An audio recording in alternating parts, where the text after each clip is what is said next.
Muy buenas noches, sean bienvenidos a la segunda entrega de su programa Foro de Visión Internacional, auspiciado por nuestro canal de televisión digital Foro 506. Este espacio nos permite una visualización de la realidad internacional cuyos acontecimientos repercuten directamente en la política local, en la política nacional, en nuestro acontecer diario. Esta iniciativa del Foro de Visión Internacional nos permite, como un globo sonda, observar todas aquellas políticas públicas y todas esas acciones de la política local que de alguna manera han podido ser muy exitosas o por lo contrario han sido desastrosas en su aplicación. Hoy tengo el honor, el privilegio realmente de contar en este programa con el profesor Jesús Martínez Soto, diplomático venezolano en España, además de un vasto currículum que pronto voy a puntualizar. Profesor Martínez Soto, ¿cómo se encuentra esta noche? Hola, un gusto en saludarte, Luis. El gusto, créame que realmente es todo nuestro. Nosotros somos un equipo de 3 personas, un financiero, un economista y su servidor en el área de marketing y comunicación. Y realmente hemos procurado desarrollar dentro de un programa de análisis, de crítica y de propuestas de la política nacional, una visión, un nuevo espacio que es este Foro de Visión Internacional que nos permite, como decía en la introducción, observar las experiencias de otros países. Profesor, tengo el gusto de conocerle, sé de su conocimiento, sé de su currículum, así es que creo que esta noche realmente va a ser muy enriquecedor para mi país poder ir de la mano y de su experiencia documentando algunos hechos históricos que han llevado a una de las naciones más ricas del planeta a un estado deplorable, con una crisis económica, con una crisis sanitaria, con una crisis social y con una crisis también en la geopolítica y una crisis internacional. El profesor Martínez Soto cursa actualmente el doctorado en comunicación audiovisual, es máster en Relaciones Internacionales y Comunicación por la Universidad Complutense de Madrid, es profesor universitario en Marketing Político, Comunicación Política Estratégica de la Universidad Católica de Murcia, licenciado en Comunicación Social y Desarrollo Comunal, máster en Relaciones Internacionales y Comunicación de la Universidad Complutense de Madrid, periodista, editor de medios internacionales, profesor de semiótica de la imagen y diplomático en España. Actualmente el profesor Martínez se encuentra radicado en la ciudad de Madrid, tristemente en un confinamiento sanitario producto de la crisis de la pandemia del coronavirus. Profesor Martínez, creo que bien entendido el concepto de la sabiduría, se podría definir como esa capacidad de actuar con sensatez, con prudencia y con acierto. La sabiduría nos podría evitar tener que caminar por los mismos caminos en donde otros han sido lastimados, se han visto afectados o inclusive han perdido la vida. Parece que el pueblo no comprende, no de Costa Rica, el pueblo de cada una de las naciones no comprende que los regalos, los bonos y esos supuestos beneficios que ofrecen los sistemas socialistas no son más que una carnada. Exactamente como esa carnada que se pone en el anzuelo de la caña de pescar y que luego esos beneficios, porque en este mundo no hay nada gratis, pasan factura. Realmente emociona, es muy sexy pensar en cosas gratis, pero eso está muy lejos de ser real. En este mundo pocas cosas son gratis. Y ciertamente ese precio de los obsequios alguien lo termina pagando. Dicho de otra forma, es el esfuerzo de alguien o la propiedad de alguien lo que se reparte. No hay, creo yo, y bueno, usted podría ahondar conmigo en esto, una sola economía, un solo país en donde el socialismo del siglo XXI realmente haya tenido éxito. Uno de los argumentos de siempre es, bueno, es que aquí no se ha podido aplicar realmente el socialismo, entonces ahora sí lo vamos a aplicar. O, por ejemplo, el otro argumento es, bueno, lo que pasa es que nosotros íbamos por muy buen camino y en eso vinieron las sanciones por parte del imperio norteamericano. Y así, digamos, a través de esta cantidad de excusas se va avanzando y avanzando, y lo cierto es que las naciones se van empobreciendo, porque realmente es una idea muy compleja creer que se puede repartir lo que no se ha producido, o en el peor de los casos, repartir los recursos para unos, quitándoselos a otros.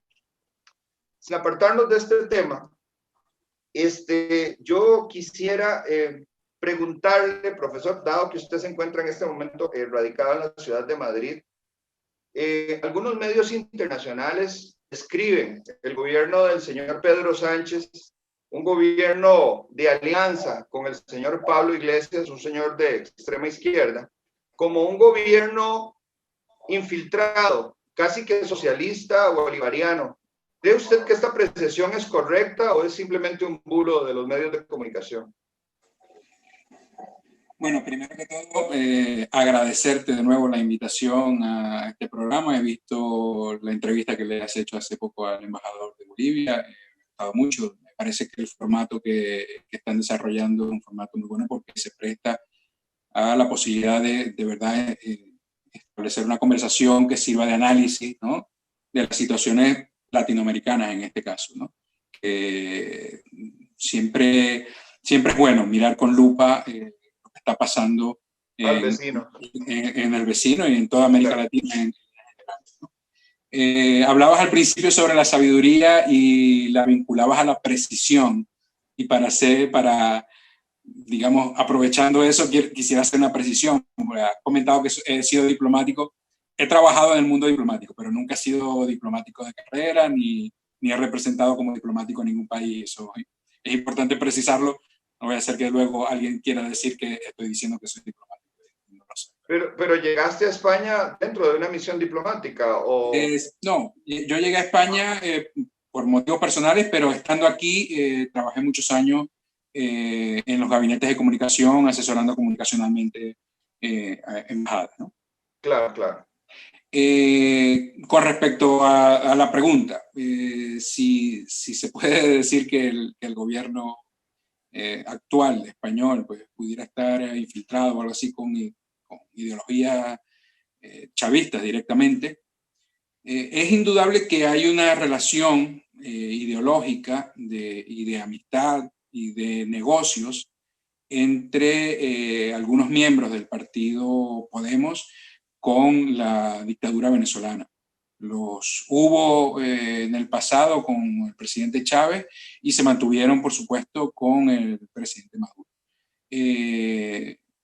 Todo lo que es, digamos, la primera directiva de Podemos, donde estaba no solamente Pablo Iglesias, sino Íñigo Errejón y algunos otros profesores, casi todos de la Complutense,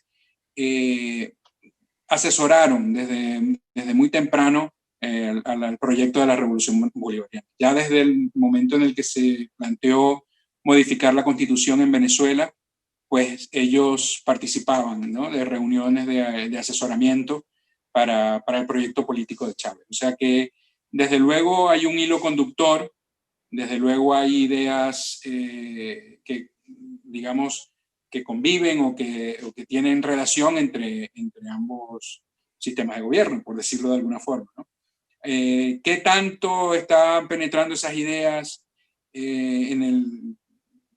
básicamente extraídas, ¿no?, del partido Podemos al resto del gobierno en España?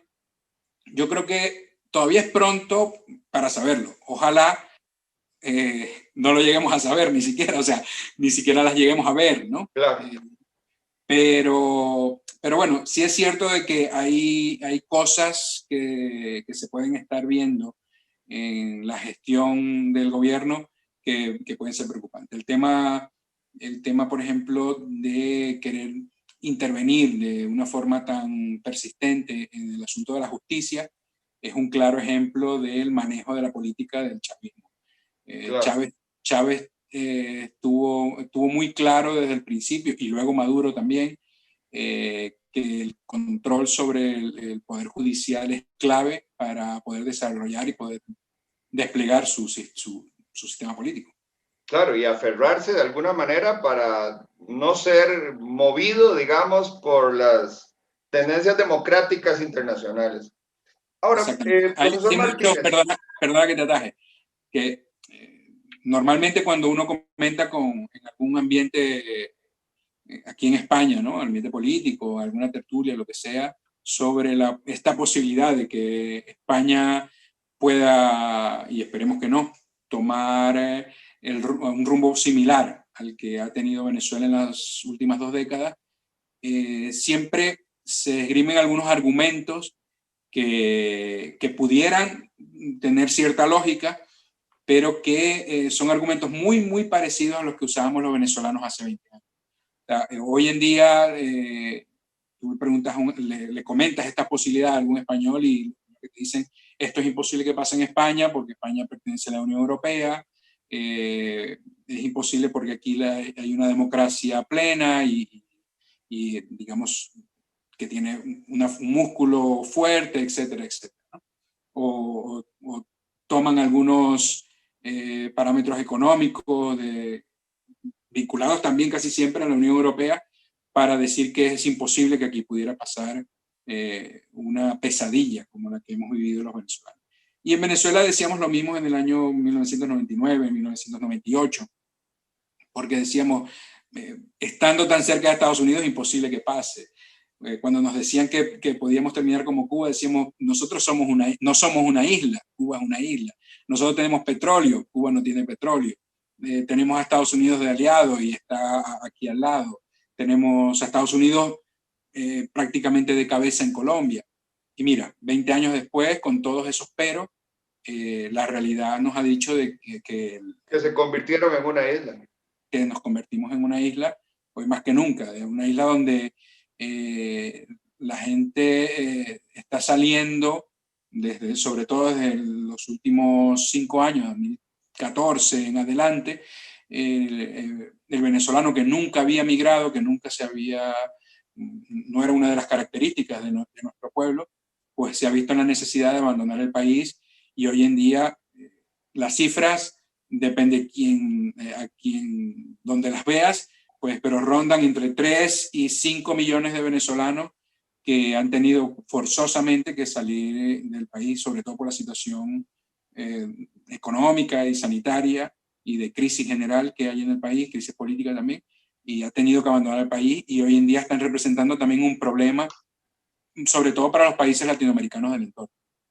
Claro, Costa Rica tiene un nombre muy particular, porque cualquiera que no conozca el país, inclusive en España me lo decían que, bueno, que es un país rico. Nosotros hasta hace muy poco tiempo pensamos que las riquezas de nuestro país, digamos, básicamente se asentaban sobre 2 elementos. Uno, las riquezas naturales, que ciertamente hemos sabido aprovechar muy bien y nos hemos vuelto un referente internacional en protección al medio ambiente, en conservación y en una explotación muy sana. Le llamamos la industria sin chimeneas, que ha sido esta explotación de parques nacionales, playas y demás. Sin embargo, en los últimos años se han venido descubriendo que en el subsuelo están apareciendo una serie de riquezas, y estas riquezas a mí en un principio me emocionaron mucho porque dije, bueno, si estas riquezas las sabemos explotar y las sabemos de alguna manera potenciar con muy buen manejo, digamos, en lo económico, en lo político y en lo social, pues evidentemente el país podría darse un aceleronazo, digamos, hacia un país en desarrollo. Pero el gran problema es que Venezuela nos demuestra que más bien esas riquezas terminan siendo la caja chica, ¿verdad? El dinero en efectivo para este tipo de regímenes ideológicos, y bueno, finalmente cuando encuentran tanta riqueza, pues se sientan sobre el trono y no quieren dejarlo. Ahora, profesor, ya ahora sí entrando en materia, ¿cómo entender? Yo quisiera, por favor, que usted nos explique, tenemos afortunadamente una audiencia de miles de personas con este programa. Hemos logrado tocar, digamos, el pensamiento de la persona culta, de la persona que deja a un lado el fútbol y deja a un lado la farándula y empieza a pensar y a tratar de fundamentar muy bien criterios, el voto. Yo lo he dicho y lo he repetido muchas veces en este programa. La ventaja de este medio de comunicación independiente es que permite hablar lo que los medios callan. Y usted como comunicador sabe que cuando los medios callan algo, esa realidad, si no llega a la opinión pública, no existe, aunque sí exista, aunque esté pasando, ¿verdad?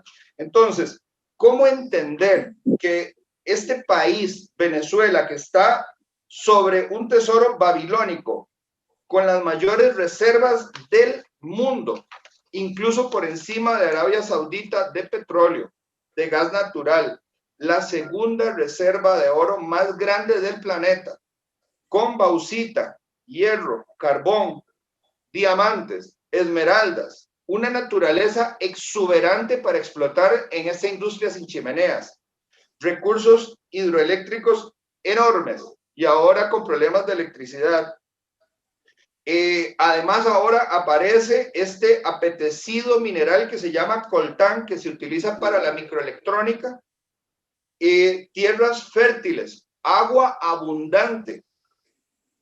Y podemos ver, bueno, y además otra de las riquezas más grandes, una población joven, que eso vale una fortuna. El venezolano que yo he conocido, el venezolano culto, el venezolano que todavía existía, aquel empresario del año 2000, 2002, eran increíbles. O sea, la calidad del producto venezolano era calidad de exportación, o sea, sello de calidad AAA. ¿Y cómo podemos contrastar esta riqueza con ver a un pueblo comiendo de las sobras en el camión de la basura? O sea, ¿cómo es posible que ante tanta riqueza caigamos a ser uno de los países con la mayor pobreza, más profunda del mundo? Sí, no es sencillo resumir en un porqué de esta situación. Yo creo que no soy historiador y me disculpo con los historiadores y me disculpo con los desaciertos que pueda tener en precisiones históricas, ¿no?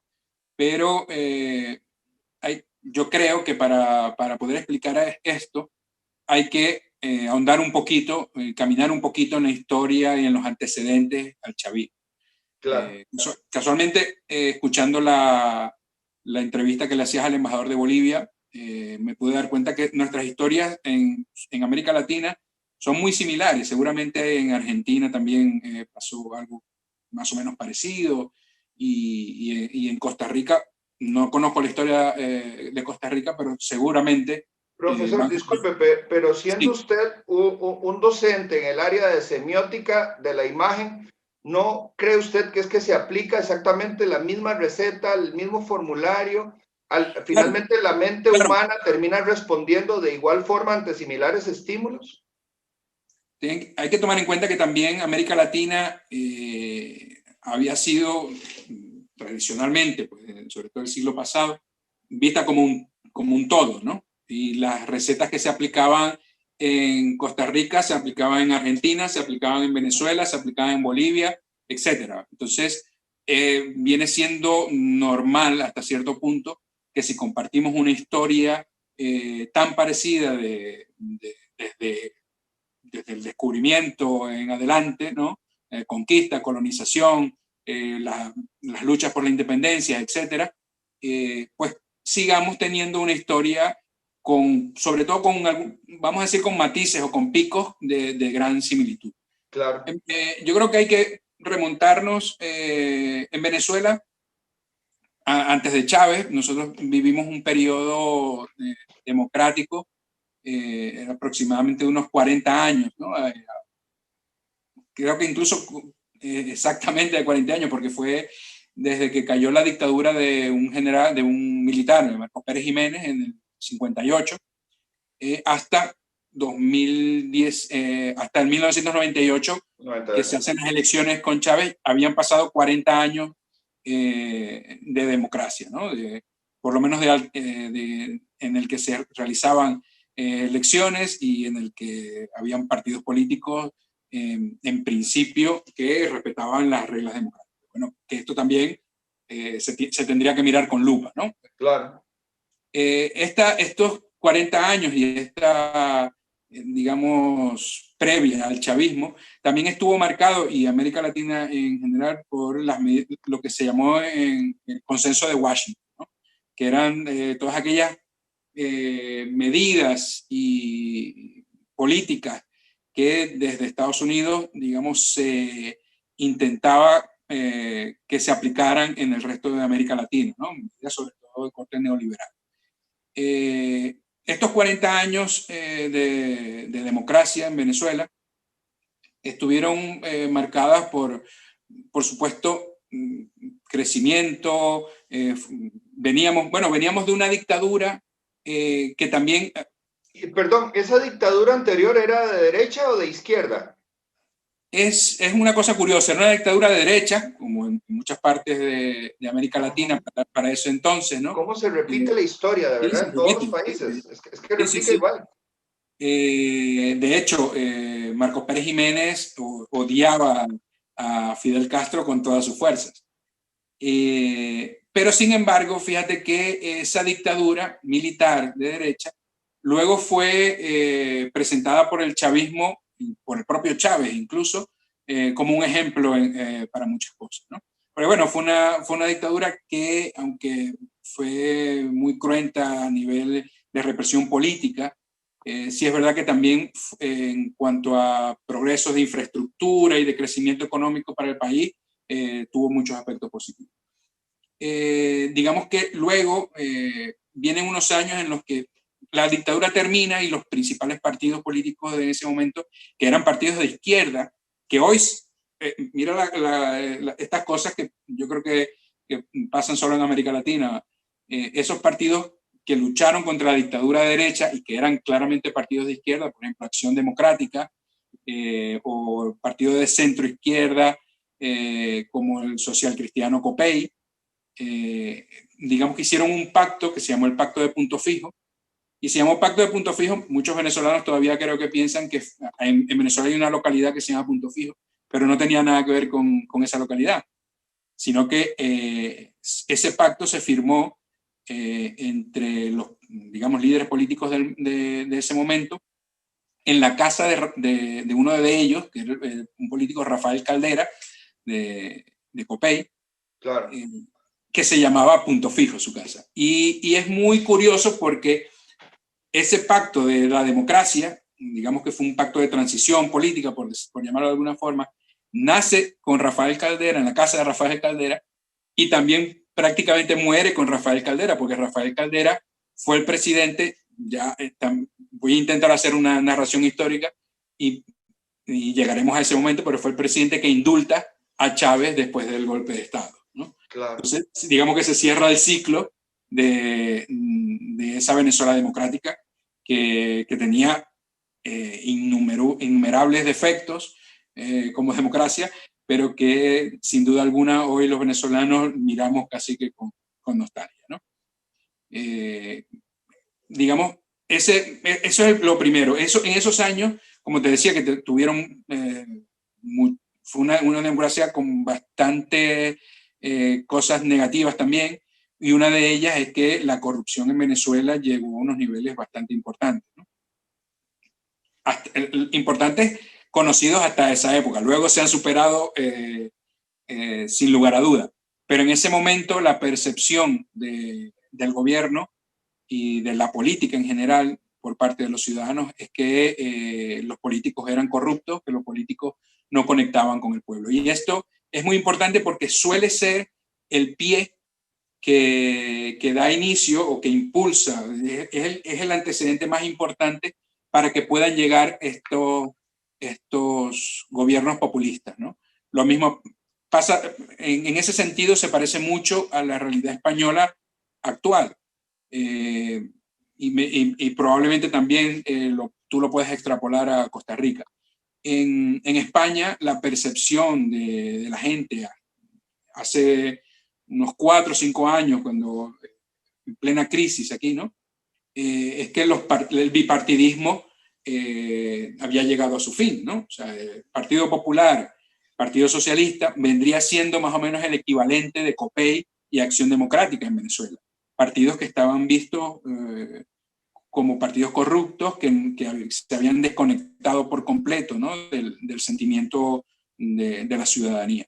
Entonces, eso pasó en Venezuela y eso está pasando y ha pasado en los últimos años en España. Y de hecho, por eso han surgido partidos políticos hacia los extremos, partidos políticos populistas como Vox y como Podemos, que digamos que son, para mí, a mi juicio, y es una humilde opinión y una percepción, pero son dos caras de una misma moneda. Aunque en algunas cosas pudieran ser radicalmente opuestas, o por lo menos tú lo puedes percibir como radicalmente opuestas, al final el discurso termina siendo exactamente el mismo, ¿no? Es el populismo, básicamente. Y creo que inclusive se daban unos fenómenos que yo lo he repetido mucho en estos foros, bueno, sobre todo en el programa que se llama Foro 506, que es el de Realidad Nacional, que se generan una estrategia que se les llama escisión. Por ejemplo, surge un partido como liberal, tipo libertario, que se llama Ciudadanos, con gente muy joven, gente muy inteligente. Bueno, tenía entre sus líderes al señor Albert Rivera, un abogado joven, de muy buen ver, un tipo con un verbo extraordinario, con una lucha, digamos, por el emprendimiento y por motivar a la juventud, que inspiraba al estudio y demás. Una líder también en el área de Cataluña, que es Inés Arrimadas. Yo conozco pocos políticos con la capacidad de comunicación que tiene esta persona. Es que es absolutamente aplomada en sus ideas, en su conocimiento. O sea, son unas excepciones en la política tradicional española. Pero entonces, mientras del PP, del Partido Popular, sale una decisión que se llama Ciudadanos, como un partido franquicia, que finalmente se devuelve y se plega, y lo que hace es sumar votos, ¿verdad? Por el otro lado tenemos el Partido Socialista Español, el PSOE, ¿verdad? Que al parecer también crea una decisión como un fenómeno que surge en las calles, pero que finalmente termina plegado y hoy justamente hace gobierno con el Partido Socialista, ¿verdad? Entonces, pareciera, profesor, unas estrategias de las cuales salen apéndices, ¿verdad? Que finalmente la gente siente que vota por un cambio y lo cierto es que no hay tal, ¿verdad? Terminan dándose vuelta hacia los mismos partidos y hacia las mismas ideas tradicionales. Claro, sí, fíjate que si vamos avanzando un poquito más en la historia, Chávez da en el año 92, el 4 de febrero de 1992, un golpe de Estado al presidente en ese momento era Carlos Andrés Pérez, de Acción Democrática, además un íntimo amigo de Felipe González y un presidente que termina, después de ese golpe de Estado que fue fallido, poco después, en el mismo 92, le hace un antejuicio de mérito por corrupción. Perdón la interrupción, Chávez le da un golpe de Estado a un Chávez jovencito, era muchacho muy joven. Sí. ¿Y qué puesto militar tenía? Porque Chávez es un soldado, es un militar. Sí, era coronel. Era coronel. Sí, o teniente coronel del ejército, me parece. Teniente coronel del ejército, sí. Y fíjate que Chávez entra en prisión. Este presidente, Carlos Andrés Pérez, al final la Corte Suprema lo saca, le hace un antejuicio de mérito y termina saliendo de la presidencia por corrupto. Y se llama elecciones, y estas elecciones las gana Rafael Caldera, del que estábamos hablando, claro. en el que prestó su casa para firmar este acuerdo por la democracia. Este Rafael Caldera termina indultando al año siguiente aproximadamente. No, Chávez estuvo casi 2 años preso.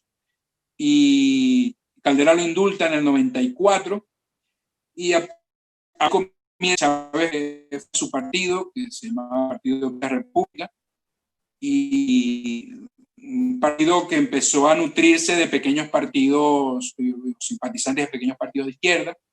Y fíjate que cuando se van en el 98... ¿Qué prometía ese partido, profesor? Fíjate que en ese momento primero que todo, prácticamente no se pronunciaba la palabra socialismo. A él le preguntaron infinidad de veces si era socialista y él decía que él era algo así como su palabra favorita era humanista, me parece que decía humanista, y hablaba de la democracia social, ¿no? Incluso le preguntaban por Cuba y él decía que claramente Cuba era una dictadura y que no iba a ser un ejemplo para su mandato, ¿no?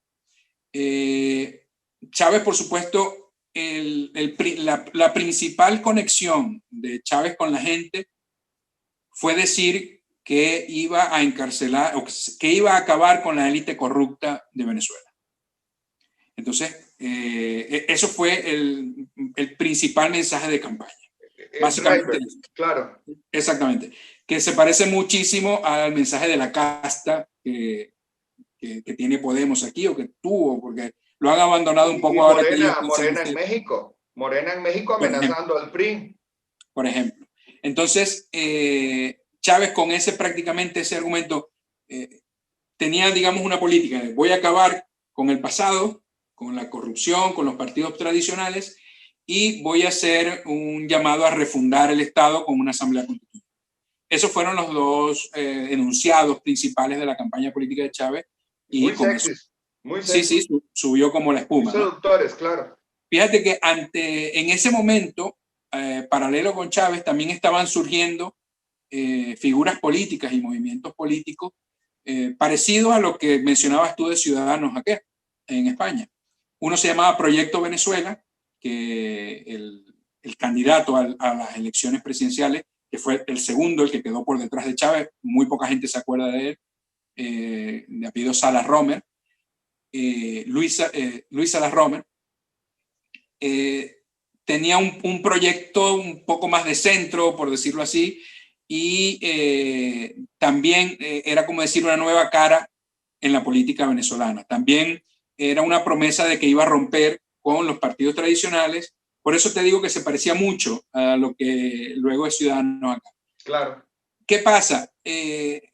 Semanas o el último mes prácticamente antes de las elecciones, bueno, había otra figura que era una ex Miss Universo, Irene Sáenz, que había sido alcalde del municipio.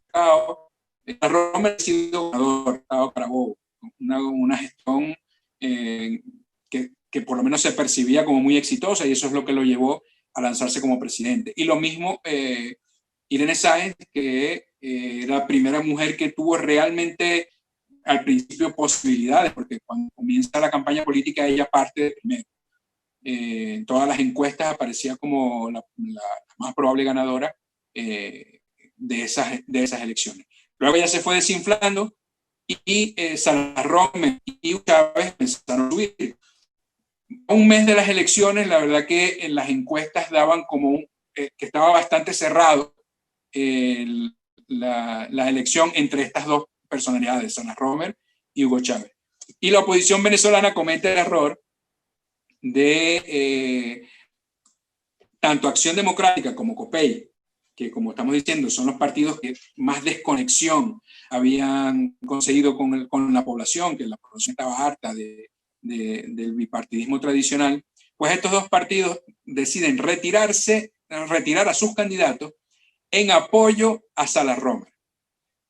Salas Romer comete el error de aceptarlo y claro, inmediatamente la gente empieza a percibir a Salas Romer como una persona que ha prometido hasta el momento que va a romper con el pasado, igual que Chávez, y que necesita o acepta el apoyo de este pasado, y entonces eso lo percibió muy mal la población y eso fue lo que hizo que Chávez se despegara. De todas formas, también existe como el mito de que Chávez barrió en esas elecciones o algo así, y tampoco fue así. Yo creo que ganó de una forma contundente y clara, fue el 56%, si no recuerdo mal, pero también con un índice de participación del 45-46%. O sea que para elecciones actuales en Venezuela no es una participación. Muy legítimo el número, claro.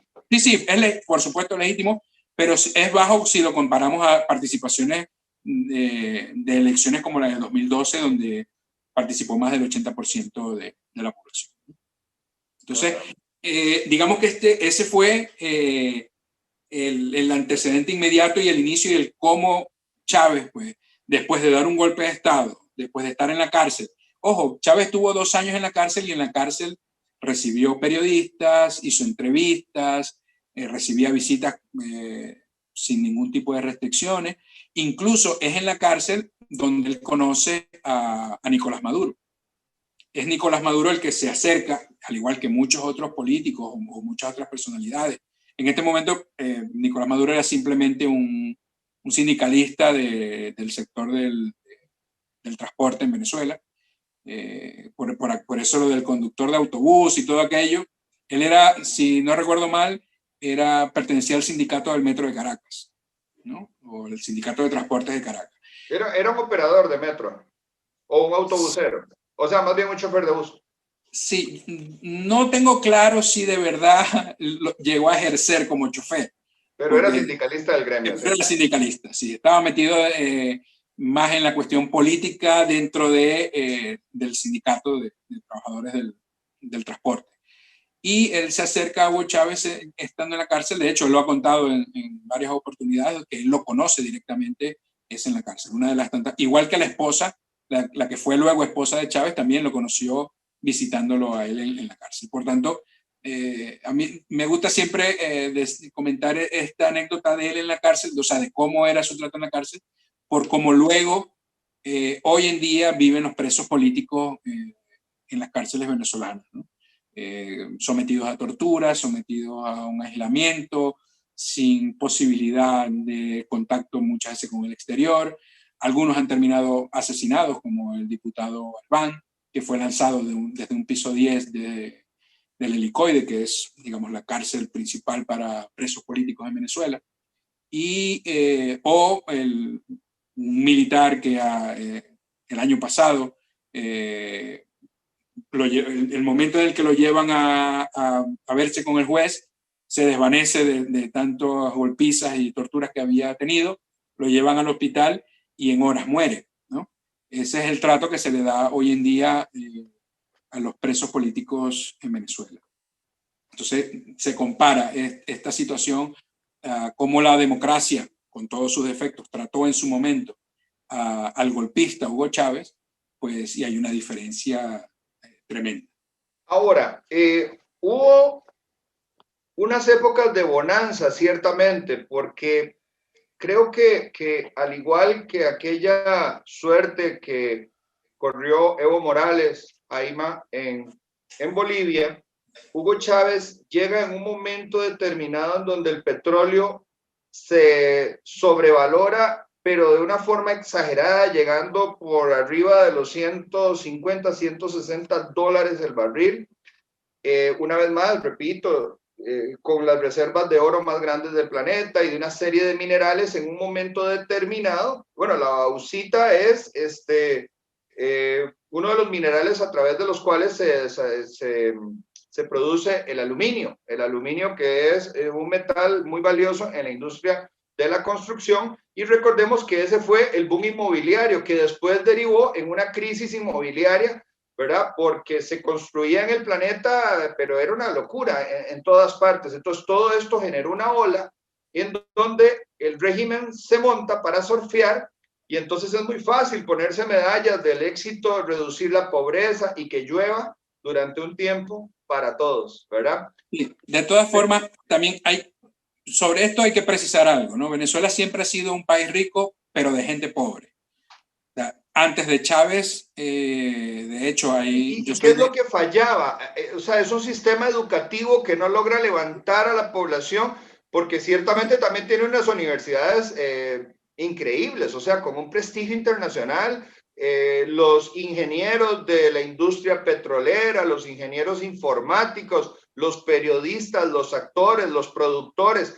Venezuela era hegemónico, y además hubo un momento en el tiempo en el que se mandaron las mentes más brillantes a estudiar fuera del planeta y luego regresarse a Venezuela para reforzarla. Entonces, ¿qué es lo que crea ese espacio, ese vacío que desvincula a la población y la mantiene pobre mientras otros crecían y se beneficiaban de la bonanza que tiene este país rico? Sí, bueno, lo que es el pan nuestro, o ha sido en los últimos 100 años el pan nuestro de cada día para América Latina, que es la desigualdad. Venezuela era un país con, sí, con tremendos médicos, tremendos profesionales, ingenieros petroleros de primera, gente, una pequeña clase media que vivía muy bien. Pero luego es una realidad de que los niveles de pobreza en Venezuela, antes de la llegada de Chávez, también eran muy grandes. Y de hecho eso es lo que hace que llegue Chávez. O sea, no nos podemos confundir y pensar que Venezuela antes de Chávez era un paraíso y Chávez lo ha convertido en un infierno. Venezuela era un país con tremendas desigualdades. Lo que pasa es que llega Chávez y nos iguala a todos, pero hacia la miseria. Ahí es donde está la diferencia. Ahora, En la Venezuela anterior a Chávez, es verdad que habían desigualdades, es verdad que existía lo que se llama el clasismo y élites, claro. pero eso era en toda América Latina y era algo que, bueno, es heredado, ¿no? de la época de la colonia. O sea, tenemos que recordar que Venezuela y la mayoría de los países latinoamericanos, como repúblicas independientes, tienen poco más de 200 años, ¿no? Y los primeros 100 años los pasamos peleando entre nosotros en guerras civiles para ver cómo se conformaba el Estado. Entonces, somos estados muy incipientes, donde todavía persisten esas anomalías, por decirlo así, que llevan a la desigualdad, que llevan a la pobreza. Entonces, claro, eso es el caldo de cultivo perfecto para los populismos. O sea, si uno lee por escrito todas las cosas que prometía Hugo Chávez al principio de su mandato, pues cualquiera compra, ¿no? Cualquiera compra. En cuanto llegó al poder, en una de sus primeras alocuciones como presidente, lo primero que dice es, bueno, me acaban de poner al día de la casona y todo esto. La casona llamaban ellos al Palacio Presidencial. Y me han dicho cuánto voy a ganar como presidente, ¿no? Él dice el monto, me imagino que en equivalencia serían algo así como, no lo sé con exactitud, pero imaginemos que un número hipotético, unos $3,000 mensuales o algo así, ¿no? Porque no creo que fuera tampoco mucho el sueldo asignado oficialmente. Entonces, él lo primero que dice es, pues, mi sueldo, voy a crear una beca con mi sueldo. O sea, claro. lo primero que hace es renunciar a su sueldo para becar a un estudiante, etcétera, etcétera. Ante eso, pues las masas reaccionan con una simpatía y una conexión increíble, y es lo normal. Luego te das cuenta que terminó siendo un presidente multimegamillonario, ¿no?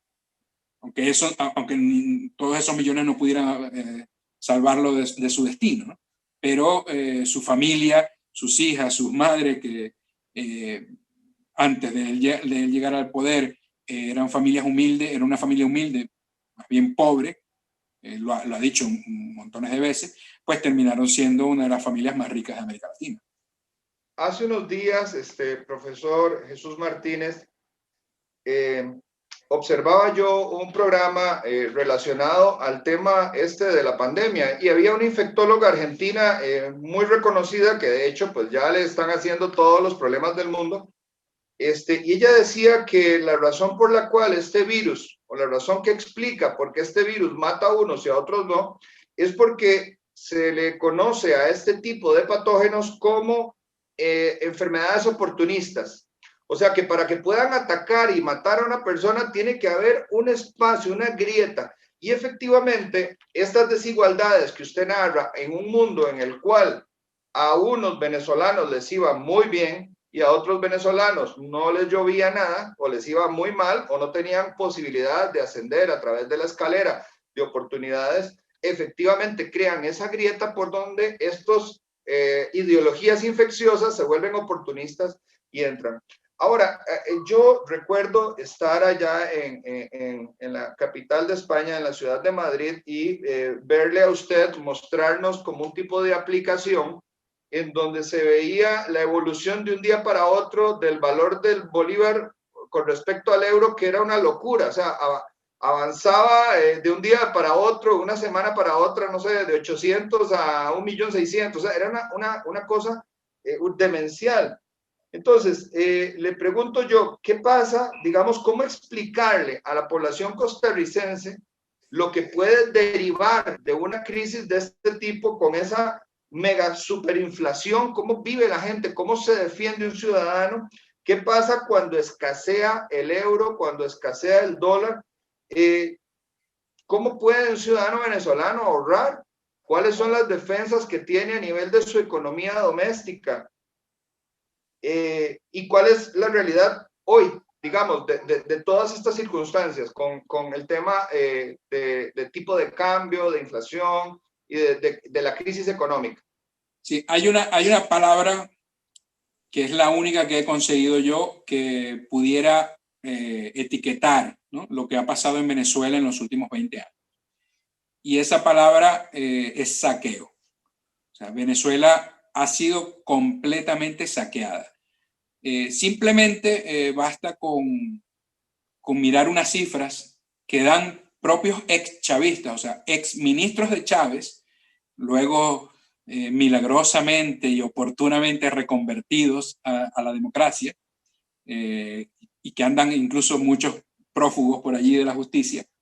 Ellos mismos han calculado que el gobierno de Chávez, en la primera década aproximadamente, se había robado algo así como 750.000 millones de dólares. O sea, voy a repetirlo, 750.000 millones de dólares. Aquí en España, ahora con el tema del coronavirus. Bueno, nada más para efectos de un ejemplo. Hace unos 4 años, por lo menos, era un dato oficial, la deuda externa de Ecuador eran 35.000 millones. Hoy en día la deuda de Costa Rica, todo lo que debemos, que nos tiene sumergidos en una crisis, son 42.000 millones. Y usted nos está hablando de 750.000 millones. Sí, en la era de Chávez. O sea, todavía no había entrado Nicolás Maduro. Que es donde se ha producido. Yo muchas veces converso, es una opinión, no tengo un basamento argumental sólido para decirlo, pero es mi percepción. Yo creo que sobre todo los primeros años de 2013-2014, lo que estaban haciendo, que era como el chavismo-madurismo, o esa transición entre el chavismo y el madurismo, que al final son la misma cosa, yo creo que ellos no imaginaron nunca que iban a sobrevivir tanto tiempo en el poder. O sea, después que muere Chávez, ellos intentaron por todos los medios, por supuesto, sostenerse en el poder. A Cuba le interesaba muchísimo que en ese, digamos, no perder el nexo con Venezuela y que allí siguiera mandando a alguien con nexos con ellos. Hicieron todo lo posible por sostenerse, empezando por lo que siempre se ha denunciado, el fraude electoral de las elecciones en 2013, en las que Maduro gana a Capriles, y que Capriles nunca ha reconocido esa derrota, aunque tampoco hizo mucho por pelear por el reconocimiento de su victoria. Yo creo que en esos 2 años ellos se prepararon, dijeron, aquí no vamos a estar mucho tiempo, y hay que llevarnos todo lo que podamos. Entonces, yo no me quiero ni siquiera imaginar si hablamos de esa cantidad en la época Chávez, sumando con esta, pues puede ser incalculable. Yo creo que ni siquiera se va a conocer nunca la cantidad. Lo único es que, claro, como tú dices, el petróleo, que no fue, Chávez recibió el barril de petróleo venezolano, no sé si entre 7 y 15 dólares, no estaba muy alto. Es verdad que luego vinieron conflictos en Medio Oriente, guerra de Irak, Afganistán después, y y eso hizo que los precios del petróleo se dispararan. Pero sí es verdad que entre 2006 en adelante los precios del petróleo casi siempre estuvieron por encima de los $100 hasta 2011 por allí. Y el ingreso por petróleo en Venezuela fue enorme. Y fíjate que una de las cosas que prometía Chávez en campaña, que no era algo propio o sea, no venía de su factoría, por decirlo así, porque ya era algo que muchos intelectuales venezolanos venían hablando desde hace muchos años, y habían denominado como sembrar el petróleo, que era decir, Venezuela no podemos seguir siendo un país que depende exclusivamente del petróleo, cuando tenemos tantas otras riquezas. Vamos a intentar que el dinero del petróleo podamos invertirlo en otros medios de producción para que apalancar hacia el futuro, digamos, claro, para no depender. Ellos lo llamaron sembrar el petróleo. Chávez en su campaña prometió que Venezuela iba a dejar de depender del petróleo, y fue absolutamente todo lo contrario. Nunca antes un gobierno había recibido tanto ingreso por razón de producción petrolera como el gobierno de Chávez. Entonces, la cantidad de dinero que entró en Venezuela en esa época fue bestial, fue descomunal, ¿no? Como para que hoy en día pudiéramos ser uno de los países punteros en tecnología y en desarrollo, y somos lo que estamos viendo en los últimos años, ¿no? Un país en decadencia total, sumido en la miseria, un estado fallido completamente. Claro, y es que para entender un poco esto de la moneda, ni siquiera, o sea, es que no logro desde los fundamentos económicos de mi carrera poder entender cómo puede estar la tasa de interés y si todavía hay bancos prestando. No puedo interpretar. Mira, una tarjeta por poner un ejemplo, una tarjeta de crédito la tarjeta de crédito de mi hermano, uno de mis hermanos que todavía vive allí, él con esa tarjeta no puede comprar con todo el límite máximo de crédito que tiene, no le llega para un cartón de huevos, para comprar un solo cartón de huevos. Es que fíjate que la tasa de inflación de Costa Rica este año, lo estuve revisando por allí para comparar, y me parece que está en el 0,3, 0,4, ¿no? La de España está en números negativos, que tampoco es bueno, porque es deflación. No es nada bueno. No es nada bueno. La de un país normal suelen estar entre el 1, el 2, el 3%. En Venezuela estamos hablando que la tasa de inflación es aproximadamente, la mensual, entre el 800 y el 2000%, ¿no? Y que la acumulada pues, ya no se mide en miles, sino en millones. Algo así como que el FMI había pronosticado que podía llegar a 10 millones% de inflación.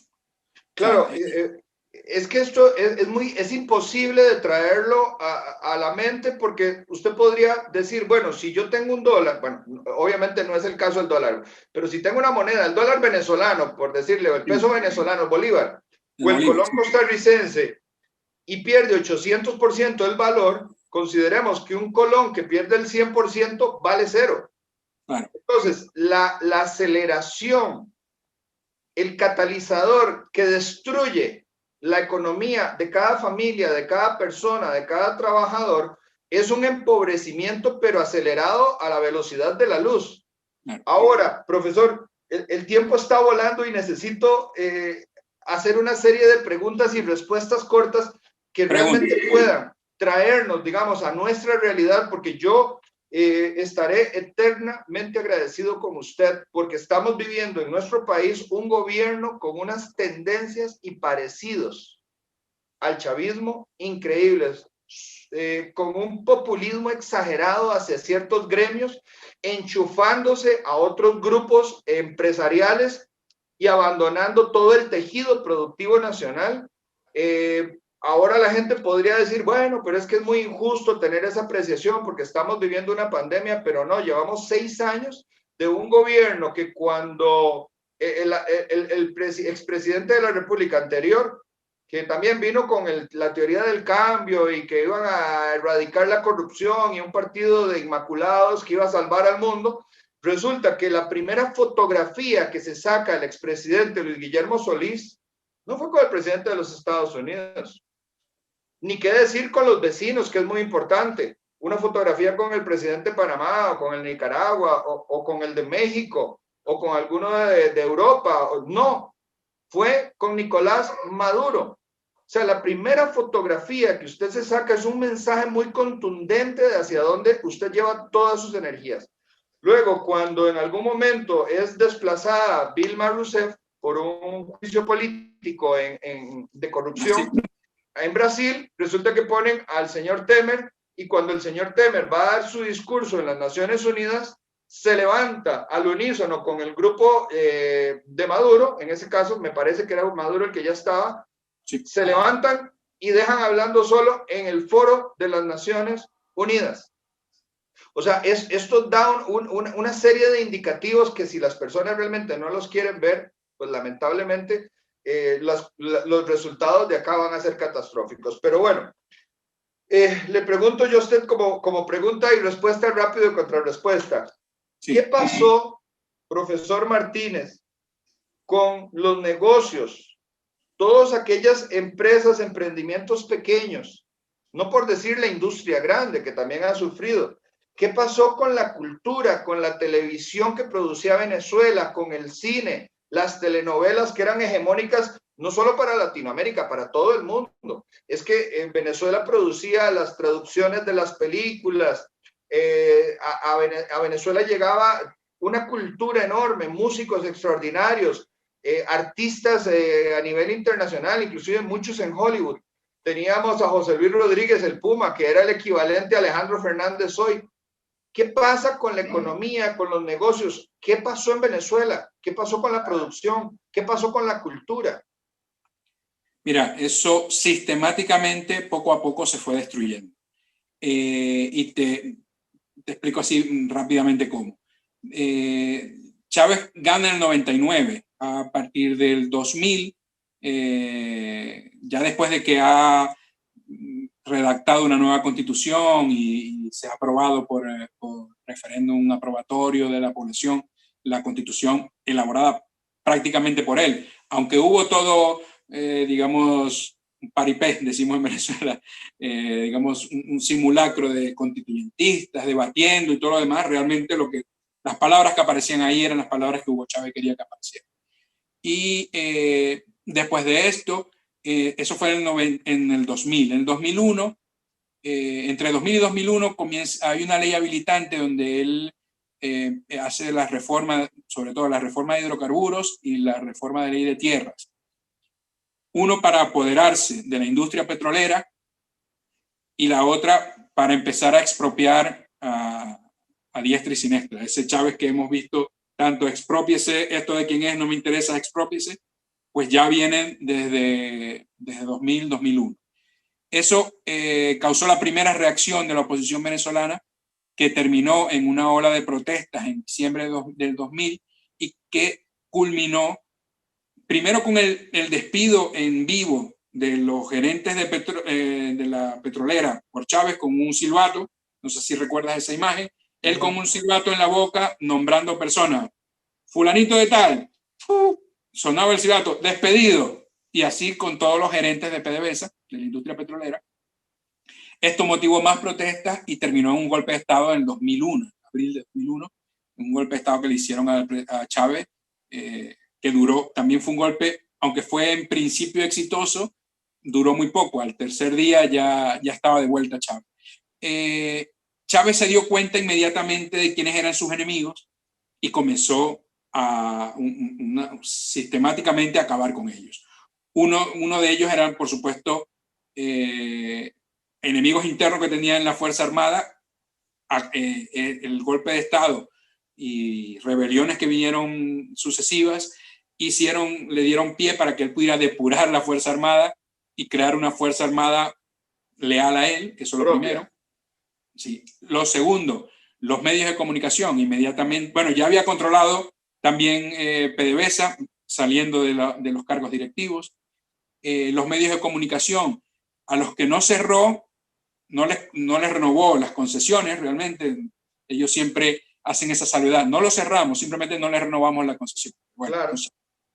Cerraron medios de comunicación, compraron otros y crearon una inmensa gama de medios comunitarios, pero todos controlados por él. Cuando usted dice compraron es a través de la pauta, y entonces ellos tenían que plegarse al oficialismo, o los compraron en términos de tomaron plata de la caja chica y fueron y le compraron al señor y que se fuera. Sí, descaradamente en muchos casos fue la segunda opción. O sea, descaradamente aparecía un comprador, de repente, un empresario X, y compraba el medio de comunicación. Profesor, ¿y quién hoy tiene una zapatería, un salón de belleza, una tienda de ropa? ¿Quién tiene un restaurante? ¿Quién abre un bar? ¿Quién abre un hotel en las playas bellísimas de Los Roques? ¿Quién emprende en Venezuela? ¿Qué pasa con esa realidad?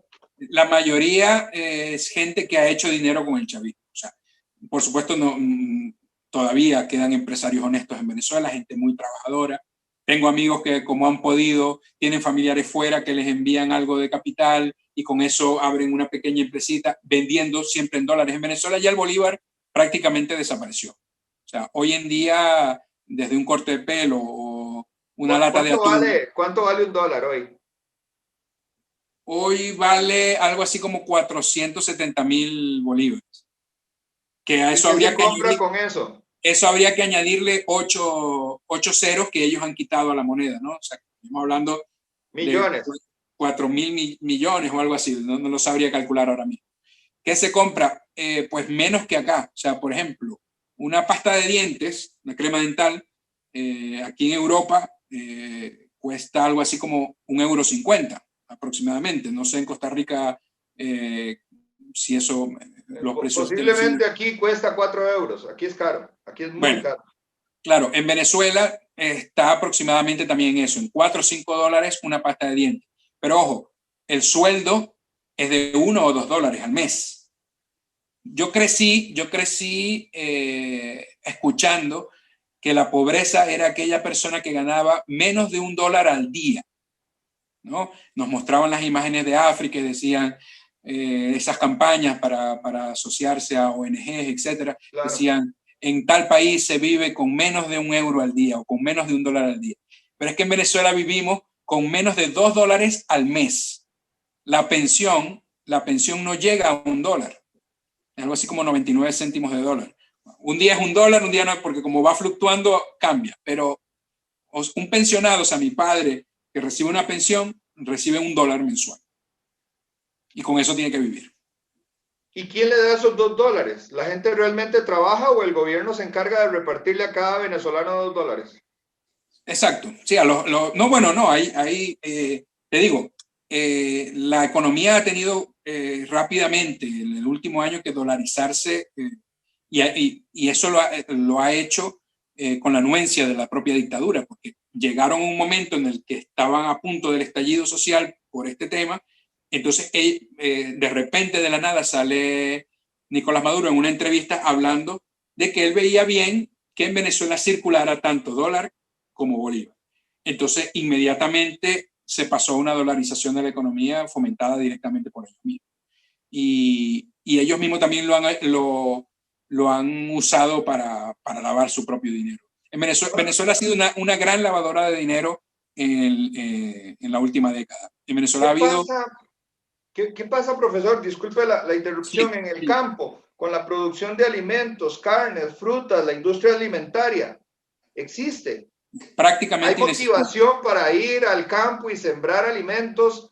¿Se colocan con alguna facilidad en el mercado? No, incluso los pocos campesinos o las pocas personas que todavía quedan, que se dedican con pasión a este trabajo tan importante para la economía de cualquier país. Hoy en día, por ejemplo, he visto imágenes que han tenido que prácticamente regalar toda su mercancía porque no tienen gasolina para sacarla del lugar donde están. O sea, gente que vive en los Andes venezolanos y que habitualmente llevaba fruta y verdura a la capital o a las principales ciudades que están un poco más al norte, pues no tienen forma de llevarlo porque en Venezuela no se consigue gasolina.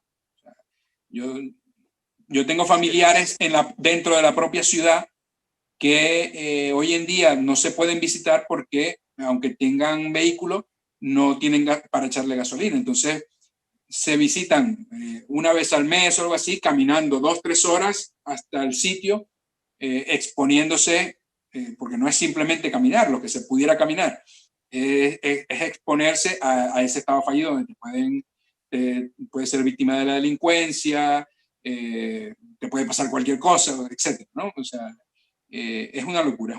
Venezuela vive una especie de posguerra, aunque no ha habido guerra. O sea, tú vas a Venezuela y es como si hubiese habido. Estamos en las condiciones de un país que hubiese pasado por una guerra. De hecho, si tú miras las inflaciones, las mayores inflaciones del mundo, prácticamente todos los países han sido de posguerra. Una de las más impresionantes, la de la Alemania después de la Primera Guerra Mundial. Otras, las de Grecia y las de Hungría después de la Segunda Guerra Mundial. Más recientemente Zimbabue después de haber participado en guerras con el Congo. O sea, toda la economía venezolana es una economía de un país que hubiese pasado y hubiese perdido una guerra. Profesor, hay una realidad, digamos, que se esconde detrás de estas ideologías que yo, como le decía al principio, parece que van de cacería ideológicamente, con populismo, atrapar a las personas, y las personas muy agradecidas por una migaja terminan atrapadas en una trampa, es decir, los cazan como ratas, ¿verdad? Bajo una carnada. Uno de los elementos que ellos tratan de tomar es la educación. Ahora bien, si nosotros pensamos que desde que inicia el chavismo, bueno, usted habla del año 92, digamos, del primer movimiento, pero en realidad si lo oficializamos del 98 para acá, han pasado 2 décadas. Sin embargo, si sumamos que habían niños de 6, de 7, de 8, inclusive adolescentes que tal vez no les importaba la política, tenemos 4 generaciones en cuya mente pasa como en Cuba, en cuya mente no existe otra realidad. Están metidos como en el mito de la caverna, en la alegoría de la caverna de Platón, únicamente viendo una realidad, con excepción de aquellos que han hecho el éxodo venezolano, que han tenido que emigrar, buscar cualquier tipo de trabajo. Unos salieron con dinero y lograron montar empresa y les ha ido muy bien. Otros no, otros han tenido que pasar de ser ingenieros a misceláneos. Entonces, en esta realidad le pregunto yo a usted, ¿cuál es el nivel de educación hoy? ¿Está totalmente tomado por el poder? ¿Se está de alguna manera, ¿cómo se diría la palabra? O sea, implementando la ideología únicamente. ¿Qué pasa con esas generaciones? ¿Hay forma de recuperarlas? ¿Están perdidas o no? ¿No se ha tocado la educación? Por supuesto que se tocó la educación. En Venezuela, eso fue una de las primeras misiones, esa palabra que usaba tanto Chávez en sus programas sociales, las misiones. Una de las primeras misiones, después de la de Barrio Adentro, que era en la misión de salud, hubo la misión Robinson, que era la de alfabetización, enseñar a la gente a hablar, a escribir, a leer y escribir. Por ahí comenzaron, ¿no? Y por supuesto que hubo al principio un trabajo ideológico, digamos, dedicado a esto. Pero en Venezuela tenemos que tomar en cuenta de que, sobre todo la última década, no han funcionado ni siquiera ya como un Estado dictatorial que quiere imponer una dictadura o una ideología. Funcionan más que como un Estado dictatorial, como una banda criminal. Y a una banda criminal le da igual si te vas a ideologizar o no. O sea, en Venezuela... se impone por la fuerza. Sí, de hecho, la juventud venezolana, o sea, bajo esa lógica pudiéramos decir que la juventud venezolana ideológicamente respaldaría todavía a la dictadura, o sea, al movimiento bolivariano.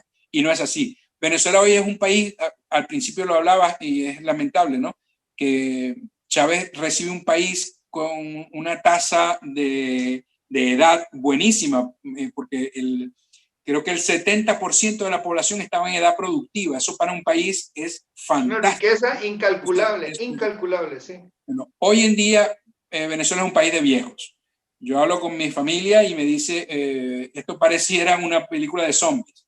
vas por la calle viendo mucha gente mayor caminando muy despacio, porque los jóvenes se han ido. Los jóvenes se han ido para intentar ayudar a los que quedan en Venezuela.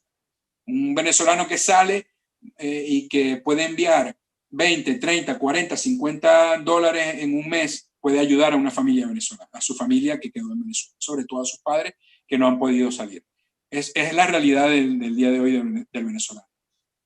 Por eso, claro, y es que lamentablemente es un fenómeno que se está dando hoy en día en todo el mundo. Vemos una juventud chilena destruyendo la capital, Santiago, y otras ciudades principales. Vemos a un líder populista en Colombia, porque van por Colombia, van por Chile. Esto no es un fenómeno local, esto es un fenómeno, esto es una transnacional con claros intereses. Ahora, es muy, o sea, yo creo que todos nos preguntan, ¿qué ganan destruyendo los países? Pero, perdón, adelante, profesor. Sí, cuando hablabas de una transnacional, eso lo tuvo muy, muy claro Chávez, sobre todo después del golpe de Estado que le dieron. Él se dio cuenta de que en ese momento, fíjate, un presidente como Alejandro Toledo en Perú veló y denunció que a Chávez le habían dado un golpe de Estado, aunque después Toledo se convirtió en un acérrimo antichavista, ¿no? Claro. Pero Chávez inmediatamente se dio cuenta de que necesitaba el apoyo aliados internacionales. Y eso fue haciendo que inmediatamente, en respuesta a la propuesta del ALCA, del Tratado de Libre Comercio de las Américas, él creó el ALBA, con Cuba y con los más cercanos, Nicaragua, etc. Luego creó Petrocaribe, aprovechó el boom petrolero para comprar la voluntad, sobre todo de los países pequeños del Caribe, ¿no? Y perdón, profesor, le agrego algo, y poner en el poder, a partir de apoyar campañas políticas, poner en el poder a los suyos. Por supuesto. Entonces, aquí en estos países se defiende la soberanía, pero la gente no entiende que no es tal y que ellos no tuvieron la libertad de votar, simplemente hubo financiamiento externo que colocó a estos personajes que hoy tienen en llamas a toda Latinoamérica. Profesor, yo tengo serias preocupaciones por mi país, las similitudes que se están dando en el manejo de este socialismo, una tensión social terrible que se está viviendo, protestas, manifestaciones violentas. En el caso nuestro somos un país sin ejército, pero inclusive un país que se podría defender como los Estados Unidos, yo lo veo ya víctima. O sea, ya el sistema va para los Estados Unidos. Ese es ¿cómo se llama? La corona para esta geopolítica, digamos, que promueve esta ideología y conquistar el planeta, porque finalmente eso es lo que quieren. Yo quisiera, profesor, para cerrar, pedirle, por favor, como un amigo, pero también como ese profesional brillante que usted es, esa persona con este conocimiento tan profundo de la comunicación, que nos diera unos 3 o 4 consejos a Costa Rica para no caer en las tentaciones de todas estas promesas de bonos, de obsequios, promesas populistas que finalmente terminan cazando a la presa y sometiéndola. Sí, bueno, es muy difícil dar consejos siendo venezolano, que nos ha ido tan mal, ¿no? No, todo lo contrario, la experiencia le permite con mucha propiedad dar un consejo. Sí, pero bueno, yo creo que los ciudadanos hay que aprovechar estas primeras fases, porque luego ese es el problema, que luego no va a depender de los ciudadanos. El venezolano está consciente de la situación y está consciente de que vive en una dictadura, pero ya cuando fuimos conscientes como colectivo fue demasiado tarde.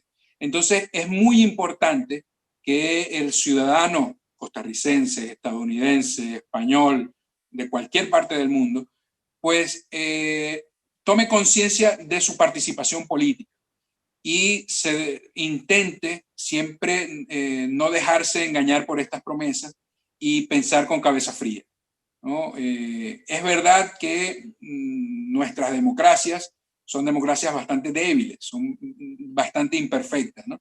Pero ya lo decía incluso nuestro prócer Simón Bolívar, que era mejor la peor de las democracias que la mejor de las dictaduras. Y lo dijo él, que luego fue dictador, ¿no? Por decreto. Pero él estaba consciente de que debemos luchar a capa y espada por conservar la separación de poderes, por conservar las garantías mínimas de la democracia. En cuanto veamos que un partido político que está ya en el gobierno comienza a querer meter mano en el poder judicial, comienza a querer hacerse con el poder legislativo, estas ansias de querer controlarlo todo para poder gobernar a sus anchas, escapando de cualquier tipo de control, tiene que hacer encender todas las alarmas. Yo espero que la realidad venezolana no se replique en ningún país del mundo, ¿no? Por desgracia, que de esto, pero tendríamos que prácticamente dedicar otro programa y quizás hay otras personas que especialistas en la materia con mucho más criterio que yo, pero yo le tomo la palabra desde ya porque me encantaría poder hacer un segundo programa. De hecho, quedaron muchos temas por fuera. Sí, sí. Por ejemplo, cuando hablaba de la transnacional y todo esto, hay que... El mundo, parece que el mundo vivió la Guerra Fría, se cayó el muro de Berlín y como si entrábamos en el País de las Maravillas, donde ya esa confrontación se había acabado por completo. Y no es una realidad. La realidad es que seguimos viviendo en un mundo que tiene muchos polos opuestos, donde está Rusia, donde está China, y Rusia y China desde hace varias décadas se han dado cuenta que necesitan penetrar a América Latina, que necesitan estar presentes allí para desestabilizar a Estados Unidos o para tener mejor control de la zona o simplemente por sus recursos naturales.